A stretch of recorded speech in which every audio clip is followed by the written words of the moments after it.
最近有一部韩国电影震碎了我的三观，甚至在上映的短短几天，警方就接到网友们对导演的大量举报，强烈要求严查导演，因为但凡还尚存一丁点道德的人类，都不可能导出这么变态的电影。最终经过数十次的删减才得以上映。看似一本正经的教授，开车时却不停偷看着女学生的大腿，导致就连闯了红灯都没有察觉。好在女学生善意提醒，빨간불인데그냥가요？教授的话就像是对女学生的某种暗示，毕竟他这次和教授见面，就是为了自己能进歌剧团的事。可不料教授刚和女孩吹完牛，身后的交警就突然追了上来。他告知教授刚刚闯了红灯，需要签一张罚单才行。可教授的态度却是蛮不讲理，因为他知道刚才的那段路根本没有监控。可交警似乎早有预料，直接拿出了教授闯红灯的录像。教授眼看证据确凿，立刻态度大变，笑脸相迎，并请求交警给自己签个轻一点的处罚，随便写个没系安全带就算了。이거안전벨트도안하셨네？眼看交警软硬不吃，教授当即就发怒了，毕竟不能在自己的女学生面前栽了面，但他也只能过过嘴瘾，最后还是在罚单上乖乖签字。之后的教授继续开车上路，而交警却抄近路来到了下一个红绿灯，随后用遥控器将信号灯改为红色，并用相机随时准备拍摄。可这次的教授非但没长记性，反而一脚油门再次闯了过去，并摇下车窗对交警骂道：交警什么时候受过这种气？骑上摩托就追了上去，而教授为了躲避追赶，直接将车开进了一个岔路口。他成功躲过了身后的交警，可两人都没有注意到岔路口的牌子上赫然写着3个大字：恶人村。车上的教授还在为自己的机智沾沾自喜，殊不知他已经来到了绝对恶人的领地。终于两人在一处偏僻的小河边停下，教授告诉女孩要在这里休息一下，女孩自然也明白对方的意思，随后打趣地回复道：너무조용해서사람이죽어도모르겠네요。걱정마안죽여。随后两人就低声火烤起了红薯。女孩聊起了之前音乐剧的面试，并试探着问教授自己能否通过，因为他对自己的歌唱功底实在是没有信心。教授顺势将手搭在女孩的肩膀，并假惺惺地安慰着她，在夸赞女孩歌声动人的同时，那只咸猪手也从肩膀滑到了腰部。接着教授就开始教女孩怎么用嘴巴准确发音，直到教授伸出了舌头，女孩这才反应过来。她迅速躲进车里并反锁了车门。教授眼看无计可施，只好对着女孩进行道歉，并答应让自己进车里绝不会再碰女孩一下。经过教授的一番连哄带骗，最终女孩还是相信了他。可就当教授意识到女孩不会再给自己机会时，直接兽性爆发朝女孩扑了过去，任凭女孩如何反抗都无济于事。慌乱中他摸到了一部手机，对着教授的脑袋就疯狂砸去，直到教授实在忍不住疼痛着才放开了女孩，而女孩也趁机逃了出来。等到教授再追出来时，女孩早已跑到了山上。不过老奸巨猾的教授并不着急，因为在这荒山野岭的，要不了多久女孩就一定还得回来，他只需在车上静静等待就行。可就在这时，空中突然掉下一只大雁，在地上扇动了2下翅膀便没了动静。还没等教授弄清是怎么回事，不远处就走下一个奇怪的男人，黢黑的皮肤加上一口焦黄的烂牙，手里还拎着一个带血的棒球棍，就像是从古代穿越来的山贼。教授意识到来者不善，便识趣地摇上了车窗，可对方似乎对自己并不感兴趣，而是站在大雁旁举起球棒蓄势待发，等待大雁起飞的瞬间直接空中击落。眼前的一幕让教授汗毛直立。可牛二的花样还不止于此，只见他从挎包里掏出一只老鼠，接着又抓了一大把的老鼠药，全部灌进了老鼠的嘴中，随后一边追赶着老鼠，一边等待着药效的发作。直到他玩累了，这才注意到教授的汽车。见牛二提着棒球棍朝自己走来，他赶忙反锁车门假装睡觉。好在隔着单向玻璃，牛二完全看不见里面，他甚至还往玻璃上涂了口唾沫，可任凭他怎么擦拭还是什么都看不见。突然教授注意到了副驾上女孩的内裤，赶忙将内裤藏了起来，生怕对方看到会给自己惹上什么麻烦。而牛二在窗前看了一会儿便失去了兴趣，转身来到火堆旁吃起了剩下的红薯。看到眼前的一幕，教授也终于松了口气，现在他只盼着女孩能早点回来，然后赶紧离开此地。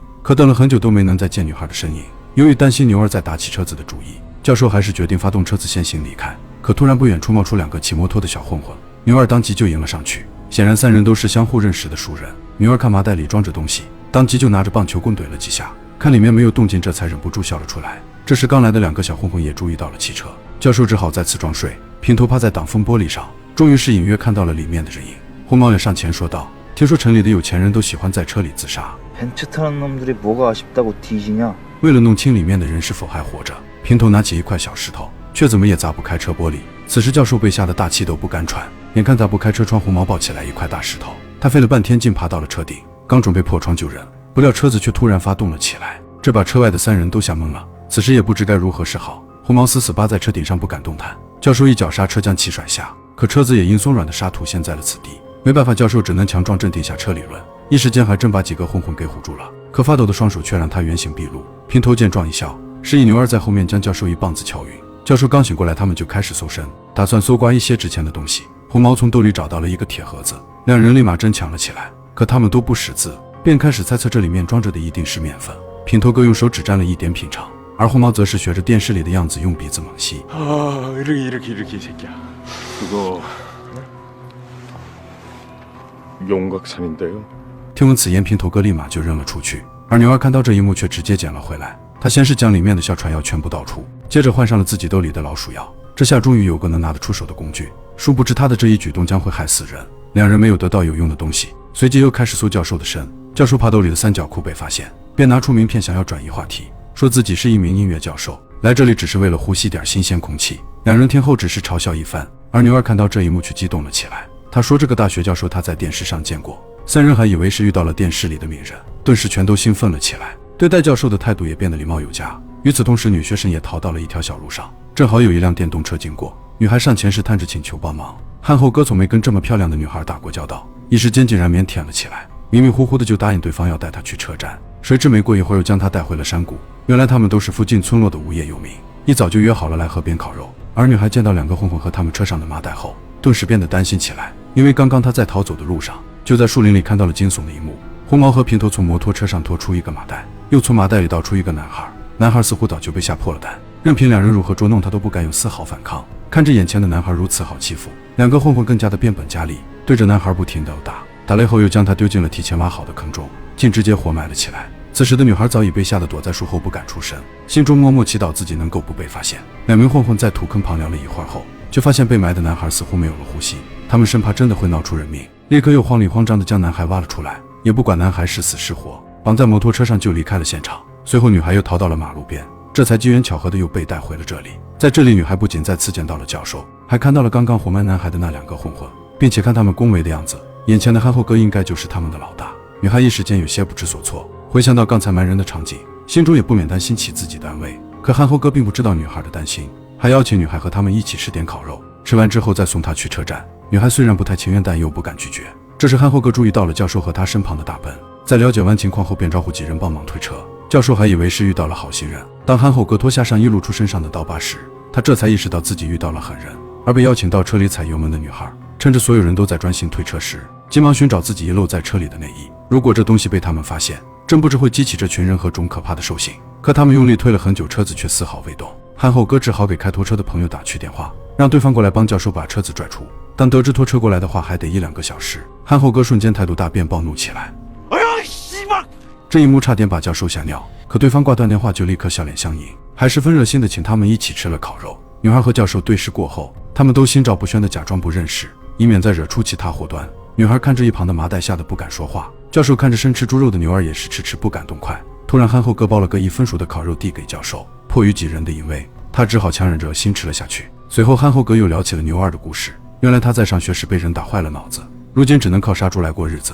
由于他每天都傻里傻气的，就连猪看见他都是一脸的不屑。听到憨厚哥接自己的老弟，牛儿当时就不乐意了，可对方只是一个眼神，他就又瞬间变回了一副老老实实的模样。就在气氛略显紧张时，憨厚哥的手机突然响了起来，趁着他接电话的功夫，红毛和平头说起了悄悄话，他们猜测女孩可能没穿内裤，说完还跑到了女孩的身边，没话找话。幸好憨厚哥及时返回，这才替女孩解了围。此时的教授假装和女孩顺路，说等会儿把车拖出来可以带她一程。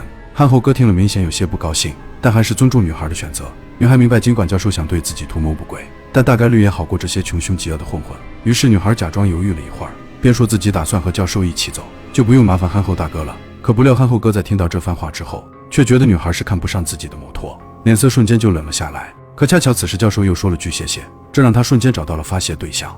뭐가 감사해요? 뭐가 감사하냐고요? 그러니까 씨발 뭐가 감사하냐고요? 教授也被对方的气势吓懵了逼，他愣在原地不敢作声。也恰在此时，摩托车上的麻袋突然掉了下来。虽然教授早就意识到了麻袋里装的可能是人，但真的看到后还是吃了一惊。而这名男孩的表现也明显是被混混们给欺负惯了，他不仅对几人的无理要求言听计从，甚至拿石头砸他都不会表现出丝毫不悦。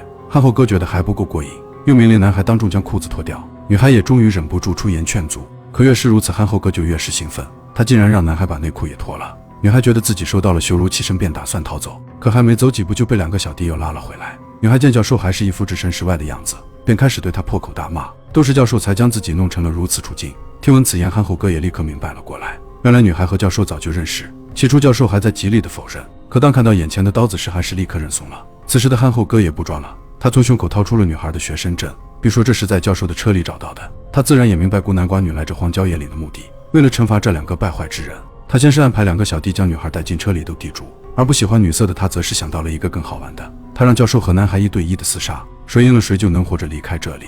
将所有人的娱乐活动安排到位后，憨厚哥则是跳进河里游起了泳。 학생 제발 이러지 마. 이봐 학생. 教授本不想和男孩打架，可对方却为了逃离这里跟他殊死搏斗。由于男孩每天不是在挨打就是在挨打的路上，以至于他现在也很能打了。而生活不检点的教授早就体虚气衰，很快就被男孩揍得站不起身。此时的女孩在车里拼命挣扎，男孩回想起刚才他帮自己说过话，所以便当即冲过去打算解救女孩。他先是一板砖解决了在车窗看戏的女儿，平头哥听到声音立马走了出来。而男孩由于刚解决掉2个人，此时的他可以说是喜心大涨，面对平时最欺负他的平头也是丝毫不惧，只是略微出手就让对方半天站不起身，就连男孩自己都觉得难以置信。随后3两下就彻底解决了平头，直到这时他才明白过来，原来他一直惧怕的平头也不过如此。红毛见平头被打趴在地，刚想要报仇，可他的战力还不如平头的一半，很快就被打得跪地求饶。此时的教授终于醒来，他趁着场面混乱连车子都不要了就落荒而逃。紧接着憨厚哥也游完了泳，接连打趴3人的男孩，直接就要挑战最终 BOSS。 殊不知憨厚哥之所以能当老大，肯定是有些真本事的。야, 세게 쳐야지 세게 자. 当老大的果然讲武德，他先是让男孩打了自己几拳，先不过瘾，甚至还给男孩递上了棒球棒。等憨厚哥玩够了，这才终于开始还手。可他万万没想到，眼前的男孩打起架来是真不要命。在男孩发疯般的锤击下，嚣张惯了的憨厚哥终于被打晕。随后男孩又在地上挖了几个大坑，将4个人的身子全都埋了进去，接着又取出摩托车里的汽油，全部浇在他们的头上，准备点灯泄愤。车上的女孩看到这一幕，连忙跑来劝他不要杀人，但男孩却已经忍了他们很久了。 기절할 때까지 술 먹어봤어? 기절할 때까지 술 먹고 깨어날 때까지 맞아봤어? 가래침 들어간 만 먹어봤어? 살아있는 쥐새끼 먹어봤어?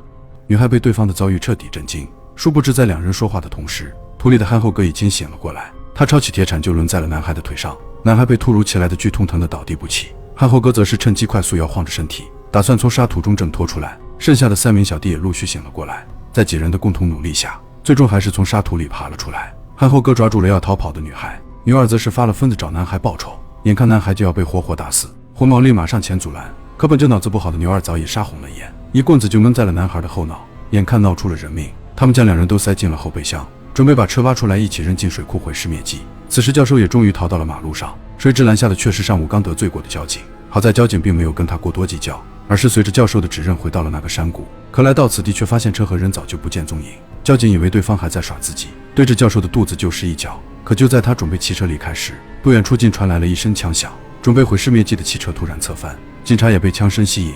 不得不说这个少年的命还真硬，活埋棒打都死不了。眼看憨厚哥又拿着铁铲步步逼近，女孩颤抖着举起手枪对准了他，可憨厚哥却丝毫不慌，因为他断定女孩根本就不敢开枪，更是直接把自己的脑袋顶在了枪口。女孩见状也吓得闭上了眼睛，可就在她即将扣动扳机时，警察也循着枪声赶了过来，在女孩开枪的瞬间将憨厚哥扑倒，成功阻止了命案的发生。接着他一把夺过女孩手中的枪，发现地上重伤的男孩竟是自己的亲弟弟，手枪也是他偷交警的。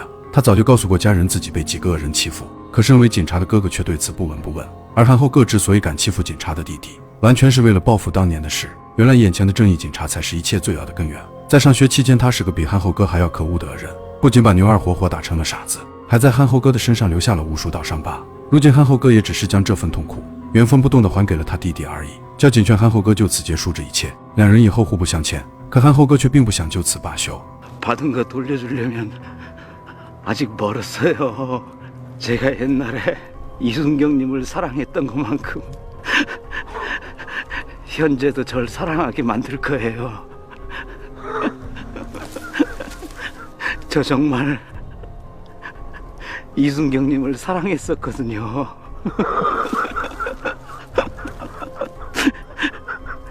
개처럼. 警察也意识到这件事并不会就此打住，掏出手铐就将憨厚哥锁了起来。此时的正义警察就像完全变了个人，疯狂对着憨厚哥抽起了耳光，仿佛现在的他又变成了上学时的小混混。他想用当初的手段逼迫憨厚哥就此罢手，然而看着眼前已经陷入疯狂的警察，憨厚哥却露出了满意的笑容。虽然欺负他的小混混如今变成了警察，但他还是用自己的报复让对方再次变回了曾经的混混模样，心中的再一次支配了交警。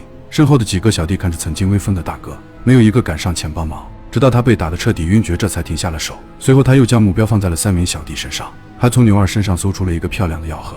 他打开尝了一口，没想到这几个傻混混还能有这玩意儿。此时教授说那只是自己治哮喘的药粉，说着便抢了回去。警察尝了半天也觉得那并不是毒品，随后便背着弟弟送去了医院。憨厚哥也在几个小弟的搀扶下坐上了摩托。 저기요,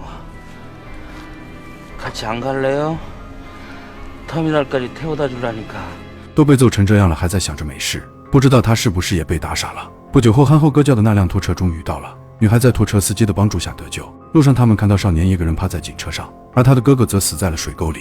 至于被牛二换过的那盒老鼠药，到现在都还在教授的身上。这个衣冠禽兽的下场可想而知。